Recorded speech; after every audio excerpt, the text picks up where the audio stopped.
Assalamualaikum warahmatullahi wabarakatuh. Alhamdulillah. Alhamdulillahilladzi biyadihi izzatul Islam wal muslimin fi kulli waqtin wa hin. Asyhadu an la ilaha illallah rabbul alamin wa asyhadu anna sayyidana wa nabiyyana Muhammadan abduhu wa rasuluh المبعوث رحمة للعالمين. اللهم صل وسلم وبارك على عبدك ورسولك محمد وعلى آله وصحبه ومن سار على نهجه واهتدى بهديه واستنى بسنته إلى يوم الدين. أما بعد، فيا عباد الله اتقوا الله حق تقاته wala tamutunna illa wa antum muslimun. Wahai hamba-hamba Allah, bertakwalah kita kepada Allah Azza wa Jalla dengan sebenar-benarnya. Jadilah kita sebaik-baik hamba Allah dan orang yang bertakwa kepada Allah serta orang yang mengikut perintah Allah Azza wa Jalla. Para jemaah sekalian, hari ini kita berada 12 Syawal 1443 bersamaan dengan 13 hari bulan Mei 2022, bermakna kita berada di pertengahan Syawal. Maka tajuk yang kita bincangkan di sini, langkah bijak menuju ketakwaan hakiki terhadap Allah Azza wa Jalla, dan juga ulasan isu antara puasa 6 dan rumah terbuka. Para jemaah sekalian, alhamdulillah Syawal datang selepas Ramadan. Dalam bulan Ramadan yang lepas, kita mengharapkan kita di antara hamba Allah yang telah menjalani ibadat Ramadan, berpuasanya, ibadat salatnya yang fardu dan yang sunat, serta beribadat dengan membaca Al-Quran dan bersedekah, bermakna kita telah melakukan banyak kebaikan. Maka kehangatan ibadat itu jangan dibiarkan dia sejuk. Nanti Ramadan tahun depan baru nak panas balik, kita kata kita kerugian kesan yang baik setelah melalui musim ibadat yang besar. Kita ingat lagi ucapan-ucapan khutbah, tazkirah, tulisan-tulisan yang memperingatkan bahawa matlamat objektif ibadat puasa itu disyariatkan supaya kita menjadi manusia yang bertakwa kepada Allah Azza wa Jalla, sebagaimana firman Allah Ta'ala dalam surah Al-Baqarah 183, A'udzu billahi minasyaitonir rajim, ya ayyuhalladzina amanu kutiba alaikumus shiyam kama kutiba alal ladzina min qablikum la'allakum tattaqun. Wahai orang yang beriman, difardukan ke atas kamu berpuasa. Tujuannya apa? Supaya kamu menjadi orang yang bertakwa. Maka para jemaah sekalian, bagaimana kita nak memperkasakan ketakwaan kepada Allah Azza wa Jalla? Kerana ia menjadi objektif ataupun maksad, matlamat yang besar, maka menjadi suatu kewajipan kepada kita sebagai Muslim dan juga Muslimah untuk meraih dan mencapainya. Kerana itu para ulama menggariskan makna takwa kepada Allah, iaitu melaksanakan perintah-perintah Allah Azza wa Jalla dan meninggalkan segala larangannya, sama ada dalam suasana susah ataupun senang, ketika bersendirian ataupun berjamaah ramai-ramai, ketika bersunyian atau berterangan. Kita diajar supaya jujur pada diri sendiri, bertakwa kepada Allah. Ianya perlu kita lakukan di mana saja kita berada, Semoga kita semua tetap beristiqamah, sentiasa dengar dan taat segala perintah dan larangan Allah Subhanahu wa taala. Semoga kita berbahagia di dunia dan di akhirat, insya-Allah. Maka timbul lagi soalan. Mungkin timbul persoalan dalam kepala kita, atau kita ditanya oleh orang, ataupun kita berfikir, mengapa kita perlu terus-menerus meningkatkan ketakwaan kepada Allah Azza wa Jalla? Kita mungkin boleh menjawab bahawa orang yang paling bertakwa iaitulah orang yang paling mulia di sisi Allah Azza wa Jalla. Artinya kita nak jadi orang mulia, kita kena bertakwa.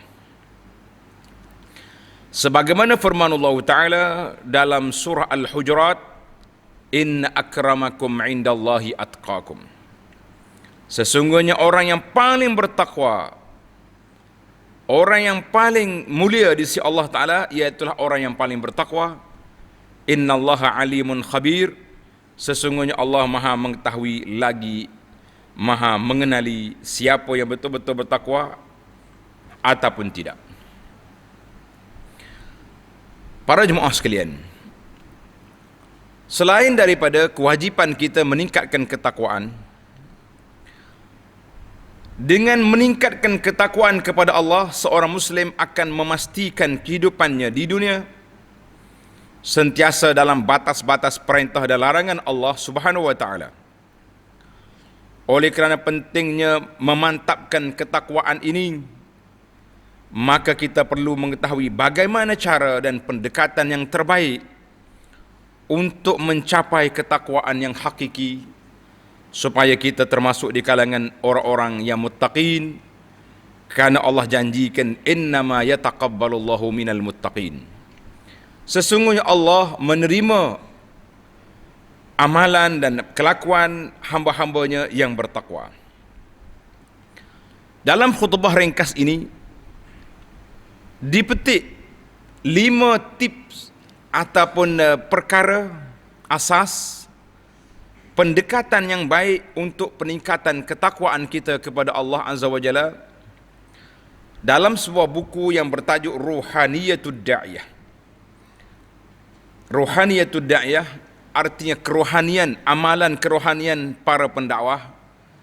Sebagai seorang Muslim, bagaimana kita nak meningkatkan ruh kita, rohani kita, supaya dekat dengan Allah Azza wa Jalla, maka ada 5 perkara yang kita patut lakukan.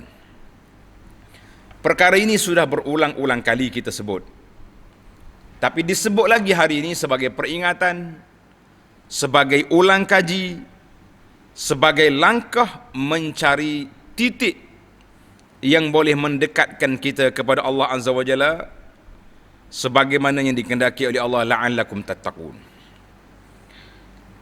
Langkah yang pertama, melalui pendekatan al-mu'ahadah. Mu'ahadah iaitu dengan cara kita kembali mengingati perjanjian yang pernah kita lakukan dengan Allah Azza wa Jalla, sebagaimana yang telah kita lakukan sewaktu di alam barzakh, waktu kita masih lagi di alam zuriat, kita telah berjanji dengan Allah, alastu bi rabbikum qalu bala. Selepas kita keluar ke alam nyata ini, kita juga telah membuat pengakuan dan perjanjian. Setiap kali kita solat, kita juga buat pengakuan dalam doa iftitah kita, inna salati wa nusuki wa mahyaya wa mamati lillahi rabbil alamin. Salat aku, ibadatku, kehidupanku dan kematianku semuanya kerana Allah Azza wa Jalla, sebagaimana disebut dalam surah Al-An'am ayat 162.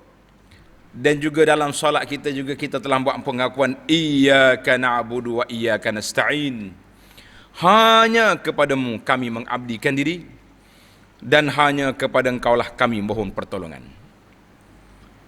Itu akuan kita dalam Al-Fatihah. Dan kita juga memohon pada Allah Azza wa Jalla, ihdinas siratal mustaqim, tunjukkan kami jalan yang betul, jalan yang diredai oleh Allah Azza wa Jalla. Maka itu dipanggil muahadah, iaitu kita mengingati setiap perjanjian yang kita buat dengan Allah, bukan hanya kata-kata yang diucap, bukan hanya bacaan rutin yang dibaca, tetapi lebih kepada penghayatan dan juga ingatan. Yang kedua, langkah yang kedua, melalui pendekatan al-muraqabah, iaitu merasa diri dekat, sentiasa diperhatikan oleh Allah Azza wa Jalla. Seorang Muslim, termasuklah Muslimah, perlu terus merasakan bahawa dirinya sentiasa diawasi dan dilihat oleh Allah Subhanahu wa Ta'ala. Kerana itu manusia akan selalu berfikir sebelum berbuat sesuatu, dan tidak akan berani melakukan larangan Allah Subhanahu wa Ta'ala. Pendekatan al-muraqabah ini akan membentuk pemikiran kita bahawa Allah sentiasa bersama kita. Allah hampir dengan kita. Hanya kita sahaja yang merasakan kita berjauhan dengan Allah. Dalam ayat surah Al-Mujadilah ayat 7, Allah SWT peringatkan bahawa Allah Ta'ala dekat dengan kita. Wa huwa ma'ahum aina ma kanu. Allah Ta'ala bersama dengan hamba-Nya di mana kita berada, maknanya kita duduk di bawah pemerhatian Allah Azza wa Jalla. Yang kita berani langgar perintah Allah, maksiat boleh berjalan, rasuah berleluasa, ada agensi pencegah rasuah, kita tak hirau dengan dia. Ada CCTV, kita tutup. Kita lupa di sana adanya muraqabah, pemerhatian Allah Azza wa Jalla. Maka pada saat itulah kita tidak akan berani nak buat apa saja pun. Dalam ayat ini yang panjang ini, Allah Ta'ala tegaskan bahawa Allah mengetahui segala perkara yang kita lakukan. Kerana itu ulama salaf mengatakan, guru kami mendidik kami dengan beberapa sifat Allah. Allahu naziri, Allah tengok kepada aku. Allah Ta'ala mengetahui keadaanku. Allah Ta'ala tahu segala, mendengar apa yang aku katakan. Kalau tiga ini duduk dalam kepala kita, dalam hati kita, nascaya kita tidak akan berani langgar, sebab kita tahu kita duduk di bawah muraqabatillah. Pendekatan yang ketiga melalui pendekatan al-muhasabah, iaitu menghitung diri atau menghisap diri. Setiap amalan manusia akan dihisap oleh Allah Subhanahu wa Ta'ala. Manusia digalakkan menghisap sendiri amalan-amalannya, supaya dia tahu apakah selama ini lebih banyak beramal soleh atau beramal salah. Kita ada dua ya, amal soleh, amal salah. Ikut sunnah, buat bid'ah. Kita boleh semak, biarlah kita yang menjadi juru audit kepada kita sendiri. Yang jadi masalah hari ini, kita duk audit orang ya. Orang tu tak betul, orang ni tak kena. Orang tu tak kuat ibadat, orang ni tak kuat ibadat. Tapi bila orang hitung kita sendiri, kita pula tak berani nak menghitung, sebab kita juga takut kita terjebak dengan apa yang kita kata kepada orang. Sayyidina Umar radhiyallahu anhu pernah mengingatkan hal ini dalam satu ungkapan yang menarik. Umar kata, hasibu anfusakum qabla an tuhasabu.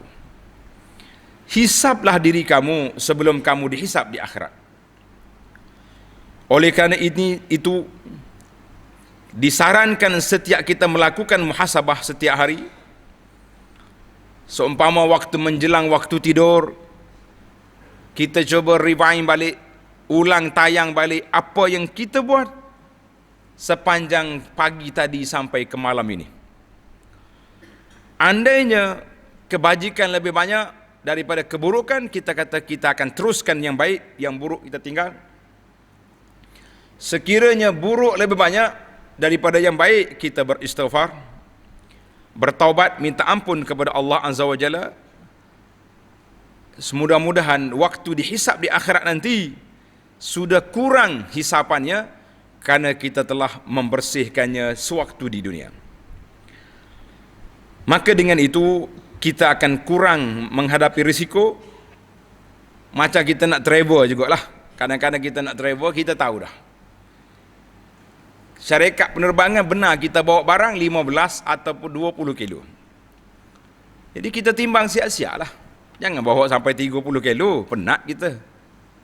Ataupun barang-barang yang dilarang, jangan dibawa. Nanti dibongkar habis beg kita. Ada setengah orang ni masuk dalam kapal terbang, kena panggil keluar sebab beg dia ada masalah. Itu bayangan kita di akhirat esok bagaimana tuan-tuan dan para jemaah sekalian. Yang keempat, melalui pendekatan al-mu'aqabah, iaitu menghukum dirinya sendiri bila tidak melakukan suatu perkara yang wajar dilakukan. Apalagi kalau sesuatu itu sampai melakukan maksiat. Pendekatan ini adalah sebagai disiplin diri agar tidak terlalu alpa, leka dan lalai dalam melaksanakan perintah Allah, kerana manusia memang sering terlupa dan tersalah. Namun manusia perlu lebih cakna dan serius bila berurusan dengan hak Allah Subhanahu wa taala. Kita cuba tengok.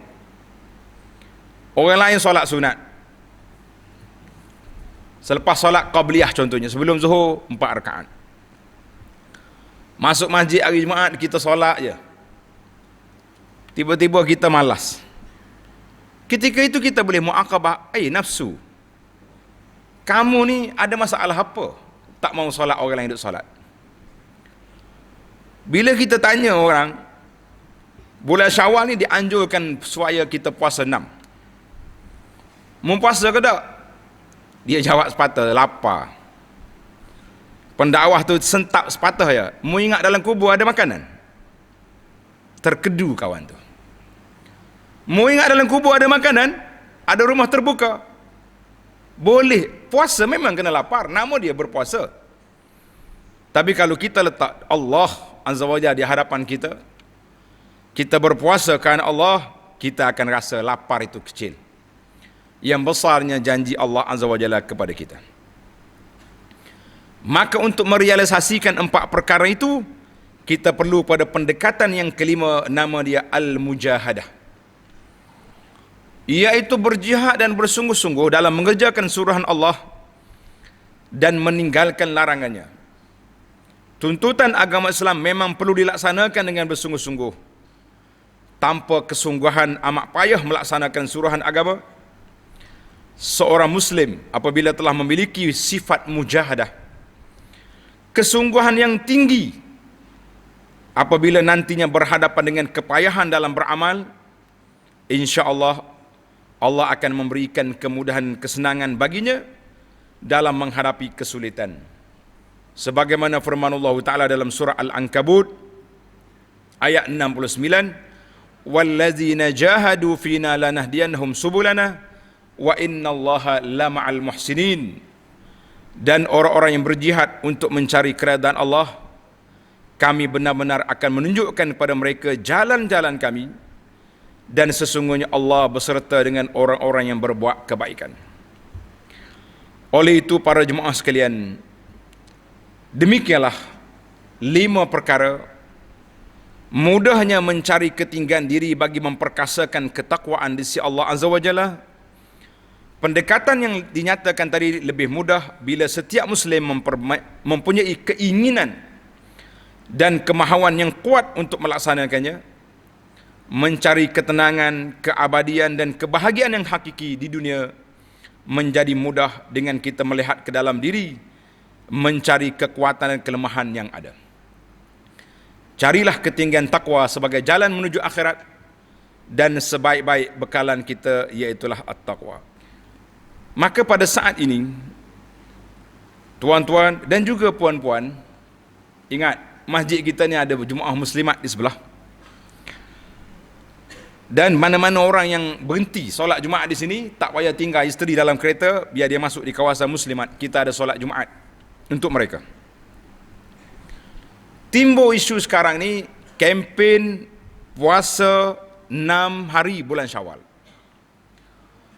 Bila nak mula? Tu timbul soalan. Ada orang dia mula awal, dah tamat dia, kita kata barakallahu fiik. Ada orang yang masih lagi tarik tali, baru nak mula, ada pula jemputan. Dia panggil puasa 6 lawan dengan open house. Siapa menang? Jawabnya benang sate dan kuih-kuih daripada puasa. Maka kerana itu kita kena letak depan mata kita, puasa 6 ini dalam 6 hari di bulan Syawal. Lepas pada itu orang tak panggil puasa 6 lah, puasa lain pula. Minggu ni kebetulannya 13, 14, 15. Sabtu, Ahad, Isnin. Itu dia panggil hari putih, Ayyamul Bid. Jadi kalau kita boleh pendekatan puasa 13, 14, 15, kita niat satu je, niat puasa 6 je. Tapi dia masuk hari putih, termasuk hari Isnin, mana kita ada double 3. Isnin, putih, 6. Timbul lagi soalan, kalau saya dalam sama-sama solat puasa sunat, boleh kita tasyrikkan dia, niat satu dia dapat 2, dapat 3. Cuma yang jadi khilaf ulama tentang kalau niat qada boleh tak campur dengan puasa 6. Ada sebagai ulama dalam fiqh Syafi'i dia kata boleh, tapi tidak lengkap, tidak sempurna. Sebab tujuan puasa 6 nak melengkapkan 360 hari setahun kita punya puasa. Jadi kalau kita tasyrik, kita campur, maknanya kita masih lagi dengan 30 hari sebulan saja. Belum ada, masih ada kekosongan 6 hari ataupun 60 hari gandaan puasa itu. Jadi kita kempenlah para jemaah sekalian yang nak buat rumah terbuka, jangan kita menjadi penghalang kepada orang nak berpuasa. Habis buka petang. Rumah terbuka bermula selepas zuhur sampai ke malam.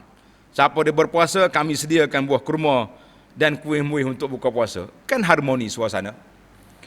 Ataupun kita puasa sunat. Puasa sunat dia boleh buka puasa. Dalam hadis Nabi sallallahu alaihi wasallam kata, "Iza du'iya ahadukum ila ta'amin wa huwa sha'im, falyaqul inni sha'im." Andai kata kita dipanggil oleh orang, jemput, kita sedang puasa. Kita maklum pada tuan rumah, inni sha'im, aku puasa ni. Satu. Hadis yang kedua, hadis yang pertama dalam Muslim, hadis yang kedua, Nabi kata, "Wa in kana sha'iman falyusalli." Kalau kamu tak nak buka puasa, kamu pergi rumah orang itu, doakan tuan rumah. Ya Allah, berkatilah mereka. Ya Allah, berilah rahmat kepada mereka. Kalau kena majlis pula, majlis perkahwinan, ya barakallahu lakumah, kita doa kepada pengantin. Wa in kana muftiran falyakul. Kalau dia tak puasa, makan walaupun sedikit. Jangan tak makan, kecil hati kawan tu. Dia buat banyak-banyak, tiba-tiba kita tak makan. Ini masalah. Hadis ni juga dalam Muslim. Cuma ada satu hadis lagi, Nabi larang kalau tak makan. An Abi Sa'idin al-Khudri qala, Abu Sa'id cerita, aku satu hari aku buat makanan kepada Rasulullah sallallahu alaihi wasallam. Nabi datang bersama dengan para sahabat. Bila dihidang makanan, seorang sahabat tak nak makan. Dia tanya, "Inni sha'im," dia kata, aku puasa. Kata Nabi sallallahu alaihi wasallam, "Da'akum akhukum wa takallafa lakum." Saudara kamu panggil kamu. Dan dia bersusah payah menyiapkan makanan. Kalau kamu boleh buka puasa, bukalah, nanti ganti hari lain. Hadis ini dalam Baihaqi. Kata Ibnu Hajar bi isnadin hasan. Makna kita ada 3 hadis tentang masalah ini. Jadi apa resolusi ataupun solusi kesimpulannya? Kita mengatakan kita tengok keadaan lah. Kalau kita tak puasa dengan orang ramai ni, jawabnya terlepaslah puasa 6. Adapun bagi dia wanita, lepas puasanya dia nak qada lagi. Jadi kalau dia buka, mungkin susah. Maka kita ambil pendekatan yang pertama, bagi tahu pada tuan rumah, saya puasa dan saya doakan supaya majlis ini diberkati. Cuma bagaimana hadis yang 3, Nabi kata makan, nanti ganti hari lain. Tapi kalau kita tak ada peluang nak ganti, jangan makan. Abu Anas Al-Faqir Abu Anas afallahu anhu wa an walidahi mencadangkan supaya kita bawa bekas, bawa tupperware, bawa plastik siap-siap. Nampak tuan rumah sungguh sangat, oh aku buat makanan sedap, mu tak makan. Hei, tak puas hati raya tahun ni. Tak apa bang, Tupperware dah ada dalam kereta. Dia kata pergi ambil. Sambil-sambil ambil tu bagi tahu, orang rumah puasa juga. Sudah. Nah, anak puasa juga, jawab dia, bukan Tupperware, dia kena bawa lonjok mari. Yang pentingnya kita masih lagi ada penyelesaian, bukan alasan tuan tak nak puasa sebab rumah terbuka, mana kita ada solusi, ada penyelesaian. Cuma yang mencari alasan, memang beralasanlah dia tidak akan puasa lepas Syawal. Orang tanya berapa hari lagi puasa? 6 hari lagi. Kita kata, tuan, puan, ingat dalam kubur tidak ada open house. Kalau rasa nak tenang dalam kubur, kita berpuasa di dunia, kita dahaga di atas dunia, insya-Allah kita kenyang di akhirat. Pandai-pandailah menjaga diri. Jangan kerana orang tu orang ni menyebabkan kita tak dapat melaksanakan syariat Allah Subhanahu Wa Taala, tak dapat melaksanakan tuntutan yang digalakkan oleh Nabi sallallahu alaihi wasallam dengan sebab beralasan yang kita buat, sedangkan alasan tadi masihlah ada ruang lain yang untuk kita menyelesaikan masalah. Para jemaah sekalian, pada hari Jumaat dan hari-hari yang lain, sentiasalah kita berselawat ke atas Nabi sallallahu alaihi wasallam, kerana perintah Allah dalam Al-Quran, innallaha wa malaikatahu yusalluna 'alan nabiy ya ayyuhallazina amanu sallu alaihi wa sallimu taslima.